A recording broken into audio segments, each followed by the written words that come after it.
Okay, so the fix was amazingly simple. I basically figured it out the moment I stopped it. But oh well, I will share it with you because you need to know, and this will block you as well, most likely. So, first of all, you see the icon in the upper right corner, the one that I'm pointing with my mouse now, the one that I is lighten up the wireless symbol, not of my Mac, but of this virtual machine. It needs to look like this. Why didn't it work? As you can see, it's working now. So if I type in ping uh, google.com, the pings are passing through. And if you think that I did some shenanigans with the network, I did not touch it. You see the network status is still not attached at all. I didn't touch this. What I did basically, what happened here is pretty much what happened. What does happen sometimes when I switch from my wired to wireless connection.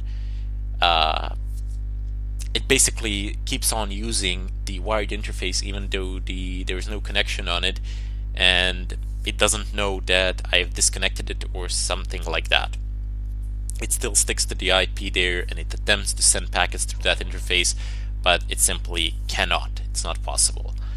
Therefore, what you need to do is the following. So just clear the screen and type in ifconfig eth0. You see this is the Ethernet interface, and you need to type in ifconfig eth0 down, and then you need to basically type this command in. Where do I have it? There we go. So systemctl space restart space network manager, enter. Just restart it. That's all you need to do. And I can type in ifconfig again. The interface is back up now, but you see that it does not have an IPv4 address at all. There is no IPv4 address here. Rather, instead, the IPv4 address is here. As you can see, it's 192.168.1.10. And there you have it. It's there. It's functioning. I can use it. So if I type in ping google.com again, it works. It's passing through. I'm going to stop it. And let's try to open up Udemy one more time.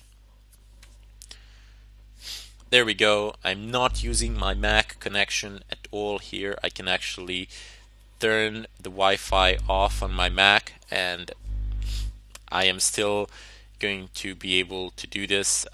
Here, let me open Udemy Facebook. It's going to open it up. Maybe it's going to be a bit tardy, a bit slow, but it's a virtual machine. So yeah, forgive it. There you go. I mean, it will open the site. It's just a little bit slow. There you go. It's open. I just wanted to demonstrate, even though, look, my Wi-Fi is off on my MacBook Pro and I don't have any connection now on it. I'm going to turn it back on. But that's it. So look, this is the very first time in my entire life, I mean literally in my entire life, that I've used a Mac. Sure, I come from a long background of Linux and I have used it extensively and I have suffered with it extensively until I've learned it, but this for me is the very first time that I've used a Mac. Sure, the Linux does give me a bit of an advantage to a Windows user, but still, keep in mind, this is the very first time that I've used a Mac in my entire life, and I have managed to get this to work.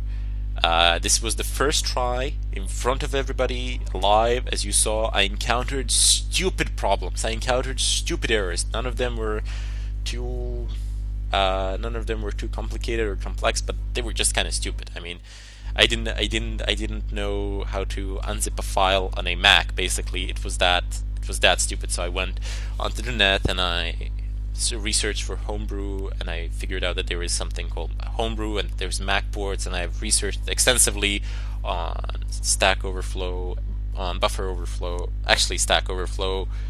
I've looked through the Apple's forums, I've looked everywhere, and I've figured out whether they're safe or not, and then I went through all these installations, and as you can see, they were kind of slow. I wasn't sure what I was doing. I was inching and moving and figuring it out together with you. And I wanted to do it this way because this puts me in your shoes. This puts me in the shoes of somebody who has experienced problems, and this basically like this, I can view it from your perspective, and you see it does work. There is no need to install anything on a Mac. You don't need any additional drivers on it. Nothing. You just need to download the extensions for VirtualBox. That's it. Plug a USB in. Your Mac won't see it. You won't be able to use it on your Mac. If you want to use it on your Mac, you can go and download the drivers for it if you really want it, but I don't think there's no point to use it on a Mac. I mean, you already have a wireless card in a Mac. And I've just downloaded the extensions from Oracle VirtualBox, plugged the USB in. There was no activity on it until I booted up the Kali Linux virtual machine, which took control of the USB, and I was able to utilize it here in the VM. So first try, things were hairy, but I managed to go through it all and managed to set it up without any problems of whatsoever. So it does. This is a proof that it works on a Mac without any problems. This is Yosemite latest updates.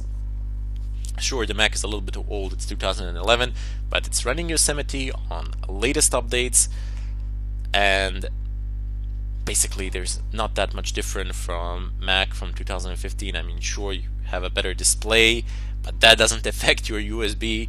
You have a bit of a different hardware inside, but again, it doesn't affect your USB port pass-through. That's pretty much the same.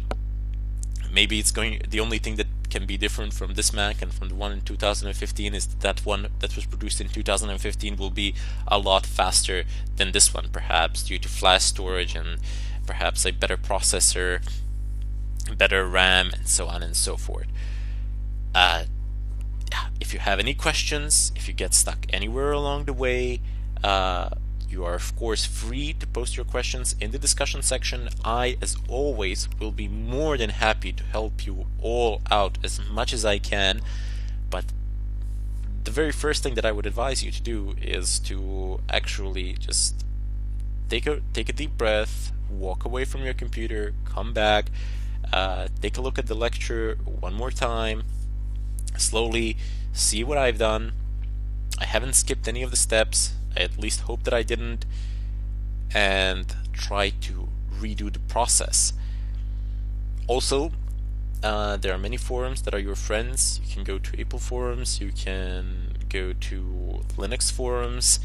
One of the Linux forums that I would recommend is linux.org, Linux Questions, and then you can go to Stack Overflow as well. They have a really nice section. They have some really nice sections there as well. Anyway, I really hope that this has helped you out a ton and that you have managed to get it to work on a Mac. As you can see, it's not really that much different from a Windows installation or from a Linux installation. Well, it's a little bit different from a Linux installation, but it's not that different from a Windows installation at all. And I have chosen the simplest possible way of installing a Kali VM within Mac. So I didn't even perform the installation with an ISO. I just downloaded a pre-packed version for VirtualBox so that you wouldn't have to bother with any of those things.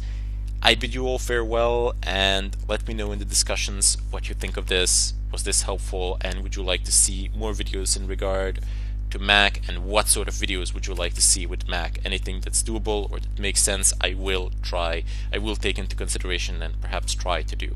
Till then, I bid you farewell.